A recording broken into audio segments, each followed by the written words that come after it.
আসসালামু আলাইকুম সম্মানিত ফেসবুক বন্ধুরা, আপনারা সকলে কেমন আছেন? আল্লাহর অশেষ রহমতে আশা করি সকলে ভালো আছেন। তো প্রিয় দর্শক, আজকের যে বর্ণির বাজারে ঐতিহ্যবাহী যে গরুর বাজার, সেটি আসলে খুবই জমজমাট হয়ে উঠেছে। প্রিয় দর্শক, আসলে আপনারা যারা গরু কিনতে চান তারা আগামী বুধবার আসলে আরও জমজমাট হয়ে উঠবে। প্রিয় দর্শক, আসলে আজকের যে বাজার আপনারা দেখতে পাচ্ছেন, এটি কিন্তু আসলে শত বছরের পুরনো ঐতিহ্যবাহী একটি বাজার। তো এই বাজারে আসলে আজকের বাজারে 20,000 থেকে 4 লক্ষ টাকা পর্যন্ত গরু বাজারে উঠেছে। তো প্রিয় দর্শক, আপনারা দেখতে পাচ্ছেন যে কি পরিমাণ। তবে আসলে আজকে যে বিষয়টি আমরা দেখলাম যে আসলে প্রিয় দর্শক, আসলে আজকের যে বাজারের যে পরিস্থিতি সেটাই আপনাদের সামনে তুলে ধরছি। তবে আজকের বাজারে দেখা যাচ্ছে যে আসলে ক্রেতাদের আনাগোনা খুবই কম।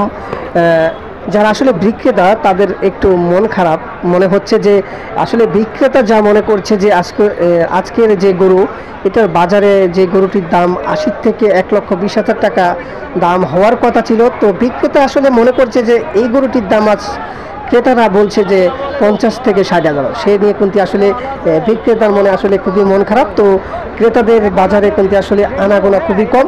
তো প্রিয় দর্শক, আসলে সেক্ষেত্রে বলবো আসলে কোরবানি ঈদকে সামনে রেখে সামনের বুধবার আসলে বাজারটি জমজমাটভাবে কিন্তু জমে উঠবে। আসলে যারা গরু কিনতে চান আমি মনে করব তারা চলে আসবেন।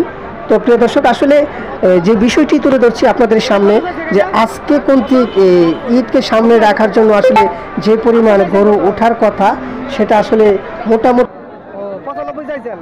আর কাস্টমার কত কইছে? কাস্টমার 70 65 অনেক ডিফারেন্স। ধন্যবাদ কাকা। তো প্রিয় দর্শক, আসলে আপনারা যেটা মনে করছেন, তো আমি মনে করবো যে প্রিয় দর্শক আপনাদের সবচেয়ে ভালো হবে যে আসলে সামনে কোরবানি ঈদকে যে সামনে রেখে আসলে আগামী বুধবার যে জমজমাটভাবে আসলে আরও সুন্দর আরও ভালোভাবে আসলে গড়ে উঠবে, বাজারটি জমে উঠবে। তো প্রিয় দর্শক, আপনারা জানেন গাজীপুরের ভিতরে কিন্তু একটি বৃহত্তম গরুর হাট। তো প্রিয় দর্শক, এটা পরিচিত একটি গরুর বাজার। তো ইনশাআল্লাহ প্রিয় দর্শক, ভিডিওটি দেখতে থাকুন।